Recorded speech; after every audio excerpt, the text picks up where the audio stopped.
But yeah, really, really tight at the top. And with 2 races here this weekend, David, as well, good opportunity for that order to change around a bit more. Yeah, it's a long season and every point counts. Certainly does. Well, let's have a look at this Monaco Grand Prix circuit, 3.3 kilometres long. And David, you know this place particularly well, having won twice here.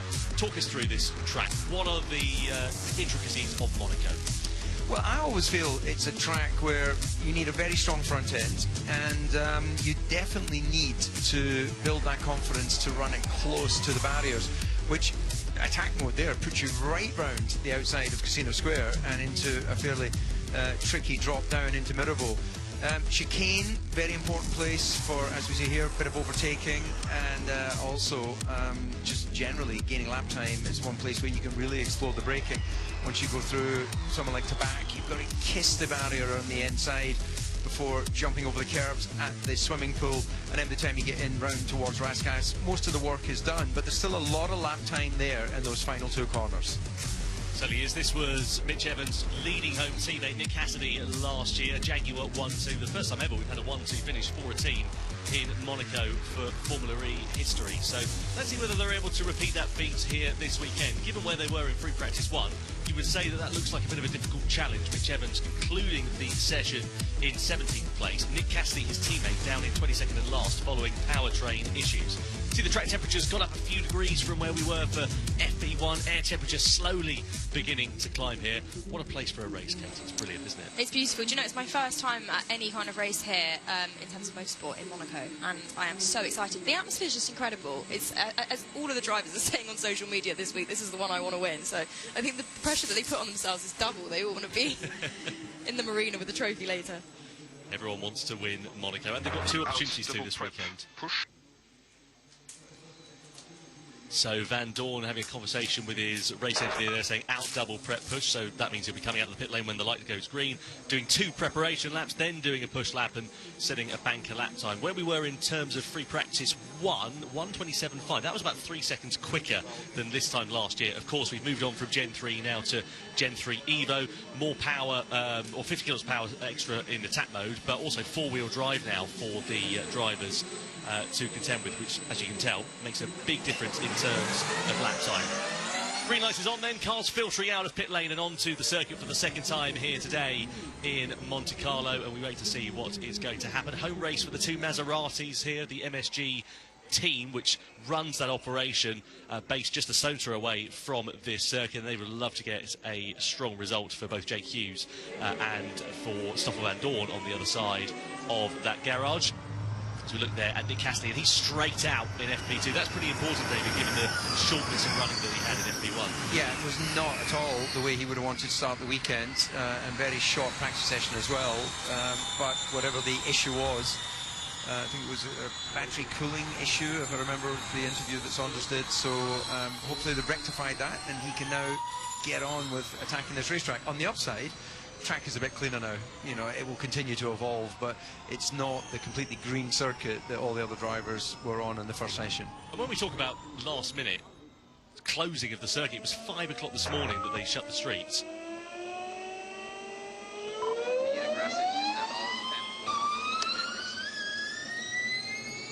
So Di Grassi being told there to be really aggressive on the warm-up lap, interestingly. But just going back to my earlier point, they shut the streets at 5 o'clock this morning. So, I mean, there were cars on the roads until that point. So they had no chance to do a track walk. There's no preparation from yesterday at all, Katie.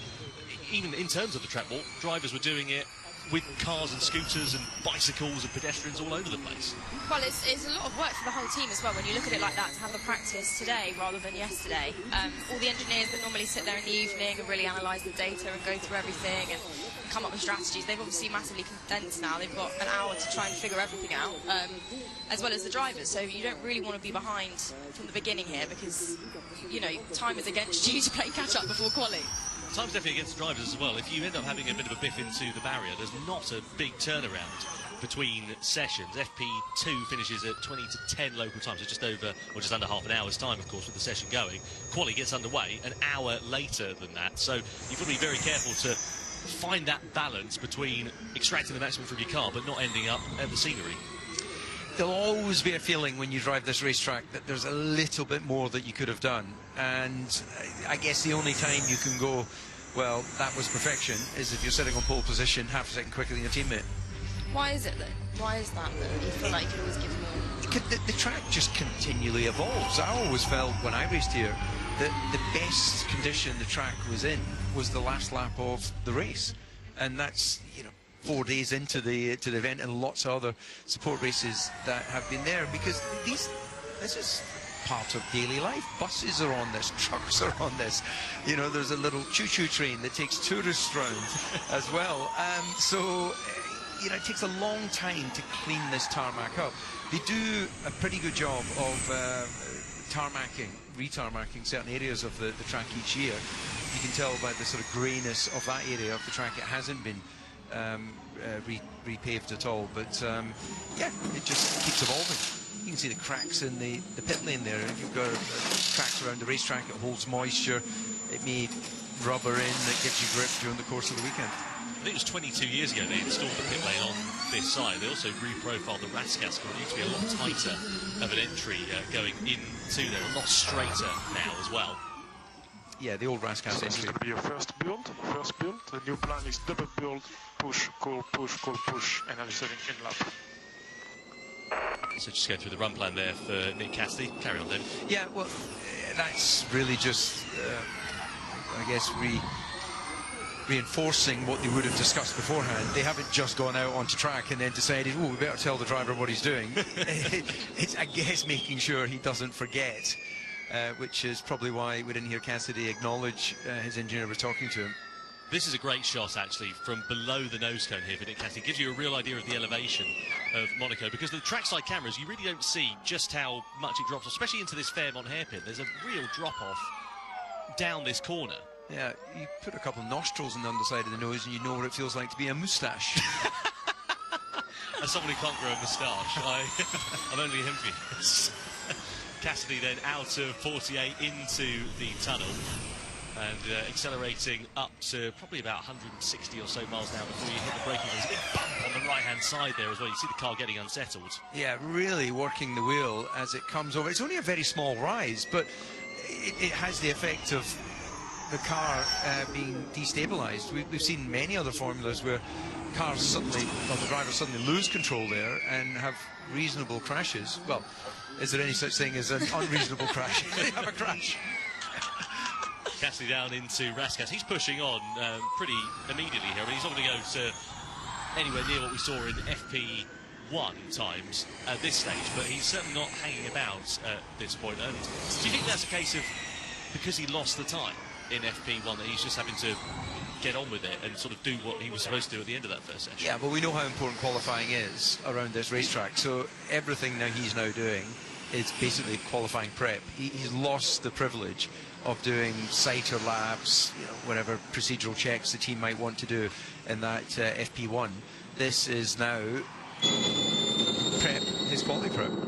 Too late to be going after quality, or if only we'd sort of pushed a bit harder in free practice 2, which is effectively his free practice 1. Well, the thing is, in Formula 1 terms, you'd have an hour for free practice, and sometimes you've got a good amount of time between those, so if you do end up having a problem, you can sort of rectify it a little bit. Here, really thick and fast, the action's coming, but also the sessions are shorter, only half an hour long. Yeah, but where there's pressure, drivers rise, and those who can't handle the pressure, well, they'll get found out in these shorter sessions. Certainly will. Diamonds are made under pressure, I think, is the saying, isn't it? Exactly. For this part of the world. Yeah. Looking at Taylor Barnard, just coming out of Casino Square, down in towards Mirabeau, and then towards the Fairmont hairpin, possibly the most iconic part of any racetrack in the world.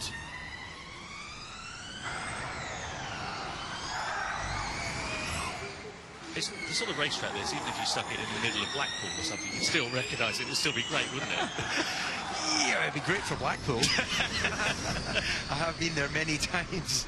Been to the Pleasure Beach. I think they call it the Pleasure Beach, don't they? I hope I'm not saying that wrong. You are correct. Yeah, it is that, yeah. The Big Dipper and all that sort of thing. Yeah. Looking back on it, they maybe should have chosen different names. But anyway, the water is a bit colder in Blackpool than here in the Mediterranean. No, it's a wonderful place, isn't it? And it's one of those racetracks that, again, it just oozes, what's the word, character from every sort of pour of tarmac, isn't it? Every tile on the streets, it's just, you know that this is a special place as soon as you get here. Well, we did a little thing together, Katie, in the Automobile Museum just downstairs, and there's fantastic images of early Monaco, the very early races here around the streets, and there's so many recognisable areas. It's not like many places where you just can't, well, many of the modern racetracks, there is no history. There are no images from going back to yesteryear. You know, they're genuine black and white images of the early daring drivers sitting on top of their cars, leather caps, no seat belts, and no Armco barriers. So it's incredible to see how it's evolved, but yet still maintains the imagery that we sort of identify as Monte Carlo. Well, this racetrack, the brainchild of Anthony Notes, final corner, of course, named after him. But the first Grand Prix was held here back in 1929 won by William Grover Williams. So 6 years later, that is, was still racing here. It's magic. Well, I heard an interesting story about the first winner of the Grand Prix here. He apparently was a chauffeur to a wealthy individual and would drive the streets in his the owner's Bugatti. And then so familiar was he with the streets that he was given an entry to the race. And I think the races back then were like 4 hours long. Yeah. And yeah, he managed to do everything that was necessary to become the first winner. And then he became a race driver off the back of that. You wouldn't do the same now with Uber, would you? Yeah. Probably not. Mercedes S-Class. Whoa, look at Sam Bird there. That looked more rally style than I've noticed that a bit this morning. It's just that rise. Yeah. So have you had a chance to go around the circuit in that direction, Katie, so you can see that little rise? Not only by walking. Yeah. But you don't really get the sense of going over the. Need to run a bit faster. Yeah. So well, that sets the scene. That's a few drivers now we've seen sort of squirreling over the top of that rise. I saw a stat that there was, I think it was something like over 100 overtakes here last year in Formula E. 197, I believe. 197? So pushing 200 then? Yeah, it was That's a lot, isn't it? If you compare that to other series of race here, it's amazing, isn't it, really, when you think about it. Bird just going to the top of the pile. That's the first sort of time that's close to what we saw in FP1. 27.5 was the quickest lap set by Tictum, so we're about 0.4 of a second away, and we've only just completed 10 minutes into FP2 here. That stat of all those overtakes, it's a spectator's joy, isn't it? Because that's exactly what you want to see when you're, you know, perched in the various viewing spots. It sounds like a television director's nightmare, though. How do you manage to cover all of those overtakes? Yeah, you need eyes in the back of your head, don't you? You need to be an owl, really, to make it work. But yeah, it certainly does make it entertaining, and qualifying here, I think there's going to be a lot more relevance to that compared to what we've seen at some other circuits. If you remember back to when we were in Sao Paulo, we saw Mitch Evans coming from the back of the grid to the last. I don't think we're going to see that here. Okay, gap is looking good. You can go push 350 next, push 350 next. So just push 350 then, so push lap then for Wehrlein in full attack mode.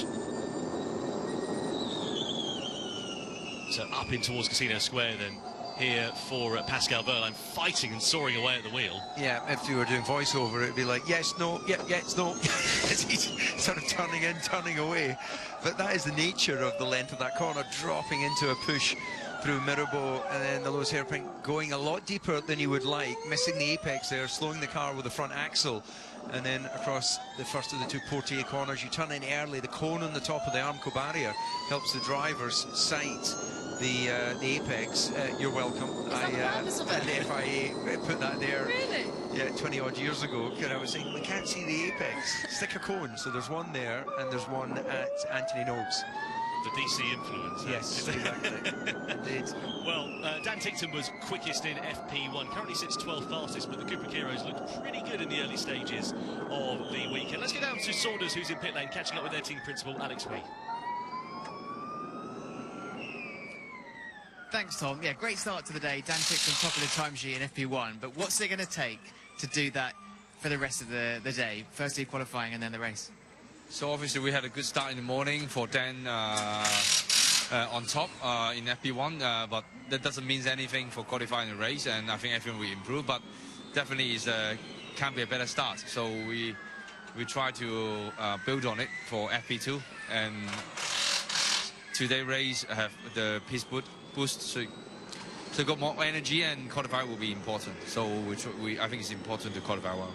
knowing what you know about the team and the performance so far this season, and also your competitors, what can you expect to maximise? What is the maximum you can achieve to get in? Sorry, what is the maximum you can get in qualifying, and then what do you hope to get from the race? Like, do you think this sort of track can maybe lead to strong points or podium? Where'd your head at? The maximum we can do is pole and win. That's the max. Course, yes. So we will always try that direction. It does feel like things are going in the right direction for the team, though, in terms of new investors, big sponsorship. Idris Elba's here today. It seems like an exciting time to be in the team. Yes, I think we have been one of the noisiest team in the last few months, and I think there's a lot of momentum, a lot of attentions. But these things always is like you have to do a lot of work before you got return. So once this new investment being done, we got a very strong shareholder groups, very strong stability on the team. So we were able to make some really strong attack, which we were doing in the last few months, and we will keep doing the rest of the season. So we hope that will benefit the commercial opportunities and for the team and for the championship going into the next season. Great stuff. I feel really positive for that. Good luck for the rest of the weekend. Thanks, Alex. Thank you. Thanks, Alex. Thanks, Saunders. Back of the net then time for Cooper Kira. That's going to be their plan. Tictum's just gone up into 9th quickest at the moment. Fresh investment into Cooper Kira. They were known as ERT last year with their own powertrain, but with the customer Porsche powertrain they've got in the back of that car, they seem like a rejuvenated and re-energised team. Yeah, refresh button for them, and they've been doing well, as you say. I was watching Dan's. Have you seen his episode on the drivers? How could we not have? Is it not the most brilliant episode you've ever seen? He's everything you imagine about Dan Tictum in 45 minutes. It's spectacular, isn't it? He is. He's such a character. Yeah, wonderful. I really do recommend going and watching that brand new series of it's just launched on the streaming service, Formula E Driver.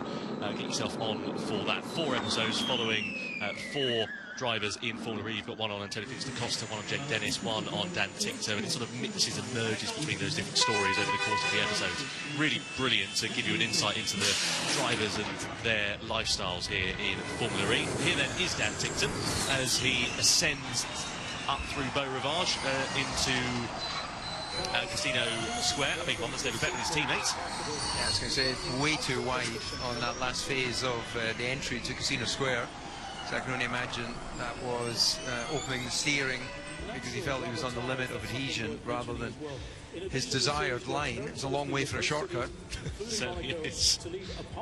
Roland currently fastest then, 15 minutes to go of this session. A few lap times actually getting deleted for track limits down at turn 11. So that's at the chicane, isn't it? Just after the tunnel.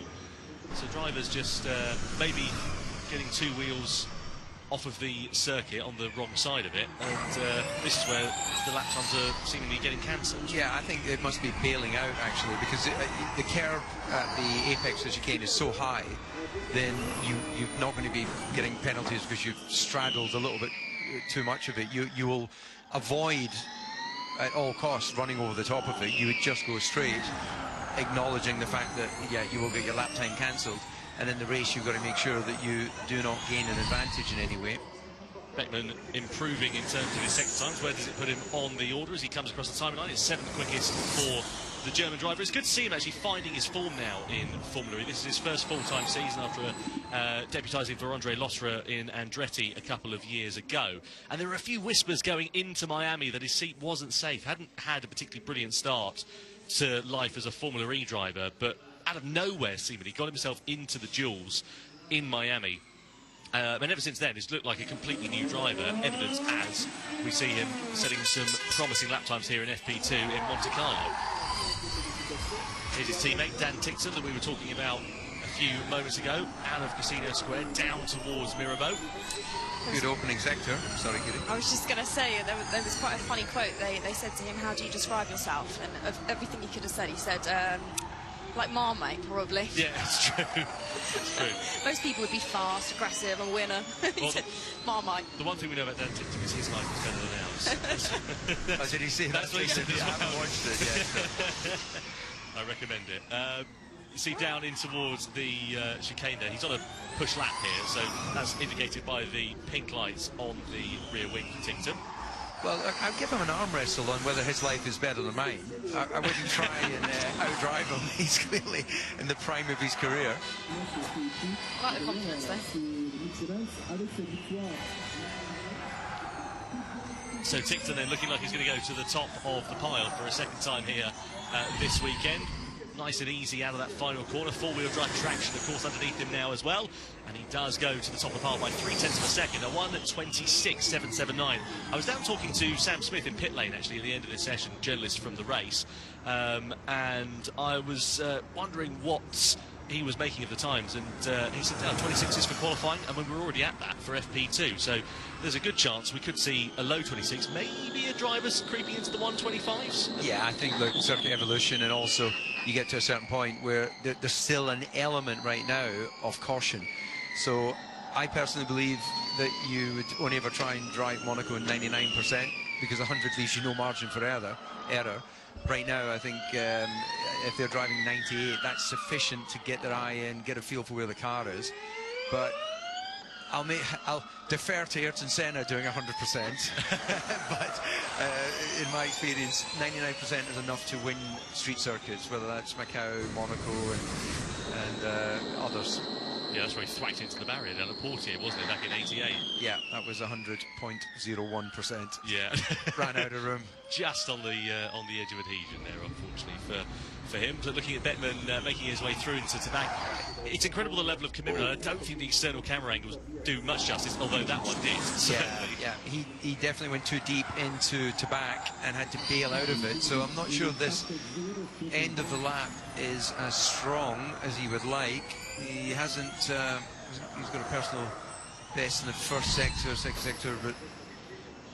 Yeah, he was a bit deep into Raskas there as well. It comes across the timing line. I think it will be... It's an improvement in time. He goes up to 5th fastest.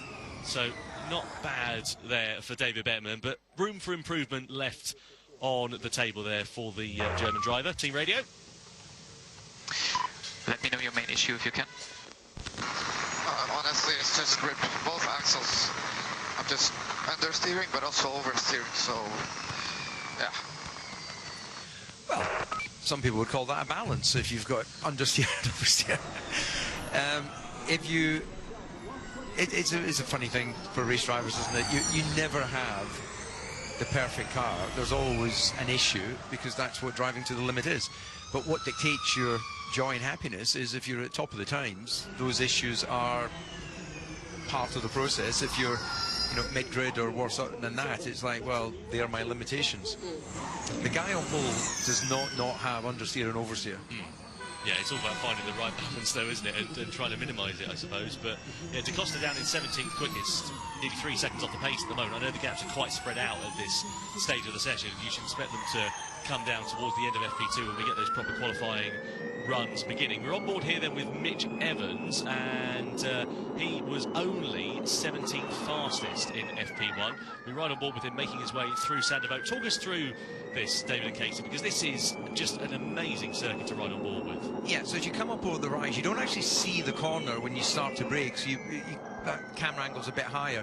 Here you drift out, you'll come back to apex just where the red casino branding is on the left, drop down the hill, avoid the rise, which is basically where the tarmac rises up over a huge tree root, which is probably more than 100 years old. Round lows, hairpin, you'll cut into the curb on the first of the Portier, likewise turn in early, looking for that apex curb, bit wider there than he would really like, and then into the relative darkness of the tunnel. What's that like?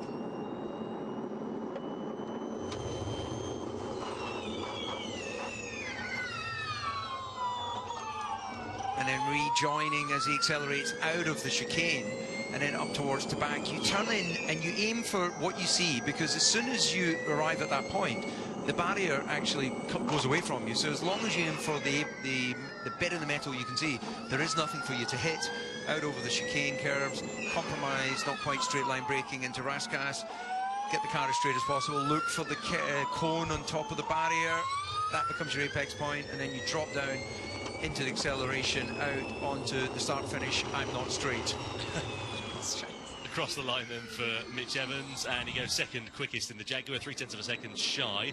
On board, we look here with Nico Müller. as he comes down in towards the chicane. Looking at McLaren on the order, they are 5th and 8th fastest currently. If you remember, 12 months ago, this is where Taylor Barnard made his debut in Formula E in replacement of Sam Bird, because Sam crashed down at Sanderberg, broke his wrist, and then was out for the rest of the weekend. The upshot is that now Barnard is on the other side of the garage compared to Bird, and they're currently both inside the top 10. So let's head down to the pit lane, catch up with team principal for Neil McLaren, Ian James. Thanks, Tom. Tom set it up perfectly there about Taylor's journey in Formula E so far. A year ago, almost to this weekend, taking Sam's seat for the weekend, and since then he's had pole positions, he's had podiums. Just one thing that's elusive. It'd be pretty special to get that win in Monaco. Yeah, wouldn't it just? I mean, this is one that is cliche, but it's the one the drivers will want to win. So if Taylor can get that last sort of tick in the box, that'd be something special indeed. What's it going to take to make that happen? Knowing what you know about the team, the competitors, this track, pit boost, all the new challenges there are for Monaco this weekend. I think we've said many times before that we've got all the ingredients there, and it's about putting it all together on the day. I think what we're seeing at the moment through the free practice sessions, though, is that everybody has the opportunity, I think, here in Monaco to really have a shot at getting into a good position. So it's going to be incredibly tight. So it's really about that execution. And what we tried over FP1 and FP2 is just sort of build the confidence in the drivers, make sure that the systems are working as they should do. And if everything comes together, then I think we've got as good a shot as anybody. Allow us into the brain of Ian James just for 1 second. Just to give us an insight about what you're expecting from pit boost in the race today. How might it change things when it comes to strategy? What can the fans expect to see? Well, I think we saw when we first used it in Jeddah that it really can have quite an influence on the race. And the exciting thing for this weekend is, again, we've got an opportunity to see two completely different races. So it is going to be a different strategy today that we're going to deploy compared with tomorrow. A lot of that also depends, of course, on where we qualify for the race itself. But suffice to say, we're giving it our all to make sure that we can get both of our drivers into the best position possible. Excellent stuff. Thanks, Ian. Tom, back to you. Thank you very much, Ian. Thank you to Saunders as well. Just saw Jake Hughes having an off-track excursion up at Sandervoort. Got the car spun round and managed to get on without too many dramas. But, yeah, just exploring the limits there. Thankfully, there is, as you can see, an escape road for Hughes to avoid it. Let's have a look and see what happened here. Second in your picture. Oh, did he hit the wall? There was certainly a noise, wasn't there? Yeah. I didn't see any of his... No, he didn't. He was all right. Yeah. Well, not even a lock-up, so he obviously made that decision very early. I was going to do a three-pointer as well here. Yeah. He managed to flick the car around. Yeah, they've got the turning circle for QE2 don't they, unfortunately. So, not that easy. But you see where other drivers have also made similar mistakes at different points at Sandervoort. The time marks a legacy of that. It's looking a little bit more like it for Jaguar in this session, actually. Mitch Evans currently 4th quickest. Cassidy improved up to 10th, whilst we were hearing from Ian James as well. Also, I'm struggling a lot in the 350 and the high-speed corners with a lot of understeer. Copy, noted. So Roland saying that he's struggling with a fair bit of understeer. I suppose that's an inherent legacy of a four-wheel drive powertrain, though, in those circumstances, because you know, you get on the power, obviously you're pushing the front out as well as driving the rear. Yeah, I guess high speed, that you're going to feel more of the benefit of the four-wheel drive coming off low-speed corners. You know, you can accelerate that mass with more traction a lot quicker. High speed, clearly it's compromising the, you know, overloading the front tyre effectively, which is why he's ending up that understeer. You don't have the aero effect to be able to dial that out. Mechanically, they can make an adjustment, but of course that's going to have an effect at low speed as well. Well, that's the thing, isn't it? When you turn in, and if you have oversteer, then that turns into understeer later in the corner. So unless you get the front end exactly how you want it, you can get yourself in the right pickle. Yeah, for me, this circuit is all about front end. I would happily have a slightly loose rear, knowing that I can get to my apex. Yeah, good point there. Mortara's just improved up to 3rd quickest in the Mahindra, so looking good for both of them, because De Vries up into 6th place as well. De Vries was 3rd in FP1, Mortara was 5th, so nice session for those guys at the moment. Let's see what they're able to do. Bit of traffic in the form of Norman Natto here for Mortara to contend with down through Rascasse. Hopefully he's able to not lose too much time. Right against the barrier. It always makes me just shudder a little bit as they get so close to the wall on the exit of that corner. across the line for Mortara. Not an improvement in terms of time, but stays third quickest at the moment. So we were hearing from Ian James a few moments ago, Katie, about pit boost, and obviously we saw that for the first time in Jeddah. We were expecting two very different races from today to tomorrow. How do you work that as a team, as a driver, to work with your engineer to find the right strategy and make the right calls? Well, they've obviously got the window that they're allowed to pit in terms of the energy percentage, and I think it is just the way that they would normally make a strategy for any other kind of pit stop, you know, whether they're changing tyres or whatever in any other race format. So they know what they're doing from that side, but it definitely adds an added element. I remember watching in Jeddah and we saw the order change so much, so you could argue that qualifying today isn't as important as tomorrow, maybe, if we're going to have, you know, that added element in. I suppose you can argue, though, that on the converse of that, this circuit is very different characteristics-wise to Jeddah. I think overtaking will be difficult. Well, you say that, but then 197 overtakes last year. Good point, well made. Yeah. All right, I'll have some humble pie. I think what we're saying is anything can happen in Formula E, and we're often surprised ourselves. Oh, and speaking of happening, there's Jean-Eric Vergne also finding the limits down at the first corner. And just running on, gets the car rotated round without too much of a drama. I remember Michael Schumacher did that back in '97 in the wet. He had an absolutely audacious lead over the rest. I think he pulled out 5 seconds in the lap and found the escape road down at the first corner. Same thing as Jake Hughes did there, just locked the rears, I think. Yeah, there was no obvious big lock-up, certainly across the front axle. Yeah, I think you could be right that maybe just the rear bouncing as he decelerated into the corner, but none of those run down the escape roads have been what I would call sort of classically obvious reasons to not aim for the apex. Maybe just over cautious, not wanting to commit, because if you do, and then you find you're carrying too much speed, then the exit barrier comes to meet you quite quickly. Yeah, not what you want to be doing, especially with a very short turnaround between FP2 and qualifying. I mean, FP2 literally just about to finish in, as you can see, 30 seconds time. Qualifying gets underway an hour later, so coming at them thick and fast here today. Stoffel Vandoorne, that's not where Maserati MSG would like to be. It's a home race for that team here this weekend. You can see him soaring away at the wheel through the tunnel, down in 19th at the moment, just ahead of the two Lola Yamaha Apt cars, as well as the Envision of Sebastian Buemi. Improvement for Vandoorne in that first sector, but drops time in the second sector, and he won't get a chance to improve it further at the end of this one. It's not a push lap, as you can see, because the lights are lit up on the back of it pink.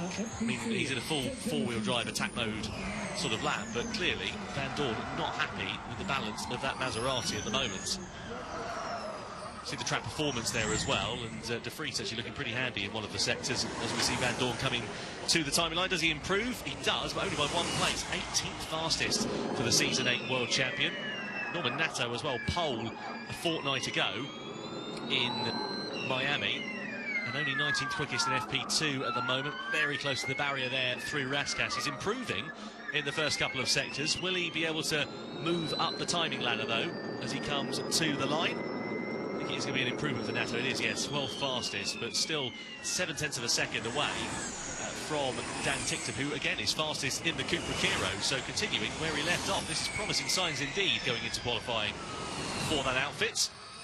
When you actually look at the times on the board, it's more spread out than I thought it would be compared to normal. I mean, some tracks we see very tight margins, but actually here, yeah, the pace is ramping up. And with 13 drivers in within a second in FP1, it's slightly greater than that. We've got 17 drivers within a second, or 16, I suppose, if you look at Jean-Eric Vergne. So definitely a little bit tighter, but yeah, it is more spread out than we're used to seeing. I have to say, I'm not sure what's going on for the Lola Yamaha Apt cars, but they're over 3 seconds off the pace here in FP2, which is most unusual. they've not done, if our board's right here, they've not taken attack mode then. Right. Yeah, it is what it is, mate. Look, just missing in brakes. I don't know which way is up or down. So Hughes struggling there with the feeling on the brakes. How it works in Formula E, in a normal single-seater racing car, you just smash the brake pedal with all the force you can muster with your left or right foot. In Formula E, you use regen, so you're lifting off the throttle and then you're applying a more gentle pressure on the brakes compared to what you would normally do. But feeling on the brakes is hugely important. It's something that Jake Dennis struggled with quite famously last year. Let's have a look at Zane Maloney, just taking to the escape road. Yeah, so that's where you were getting those penalties for track limits, he decided that if he attempted to make the corner, he would have probably ridden over it's a metal curve. It looks like a big yellow sausage that's been manufactured out of very unforgiving metal, which could damage the underside of your car. Yeah, not ideal at all. Not good for the spine either, to be fair. You'd be straight to the chiropractor after one of those, wouldn't you? Yeah. Oliver Rowland, championship leader, back into the pit lane then. 5th fastest for the Nissan driver. Teammate Norman Nato also back into the box there as well. 12th quickest for the Frenchman. He was so disappointed to have lost a chance of victory. Only one win he's had in his Formula E career, and that was back in 2021 for the Venturi team. And unfortunately for him, just a victim of the attack mode misusage, which a number of different drivers fell foul of in Miami. Looking here at Zay Maloney, just making his way back into the box. Work to do for Lola Yamaha. I was down talking to the team's PR just before the start of the session. She said, we're hoping for points here this weekend. Well, given the way that FP2's gone, they're a bit of a way off at the moment. Let's see whether they can build some improvements in for qualifying, or indeed whether they were focusing on a different strategy and not using attack mode, as Katie was mentioning earlier on. But 21st and 22nd for both of those drivers, not where they would have liked to have been, as you see the drivers doing their practice starts. Lucas was 2 seconds faster in FP1, so I reckon they were on a different strategy. Yeah, I think you're right. I wonder what that's all about, whether that's intentional or technical, because having both drivers an hour before qualifying not doing full attack mode laps seems unusual to me. Maybe they're banking on the fact that they're only going to make it through the groups and unlikely to get into the duels and focusing on that, but I don't know, I thought you'd do something for safety, wouldn't you? Because you still have to do attack mode in the race. I think you'd always want to see the track at its fastest, just visually, to get your eye in. Yeah, very straightforward. First, in general, too much understeer. The front is pretty dead. So again, another complainant of understeer there for Max Günther. 13th for him, 16th for teammate Jean-Eric Verne. So again, not a particularly brilliant session for the two DS Penske's. 5th in the championship is Max Günther as well, off the back of that win that he took in Jeddah. That was the first pit boost race that we ever saw in Formula E, actually, if you remember. So he's got good form for it. And let's see whether a couple of months later he's able to repeat the same result. Given where the pace is so far, you would say that that looks a bit more of a challenge, but once we get into qualifying proper, we'll get a good idea of where the true pace is for these drivers.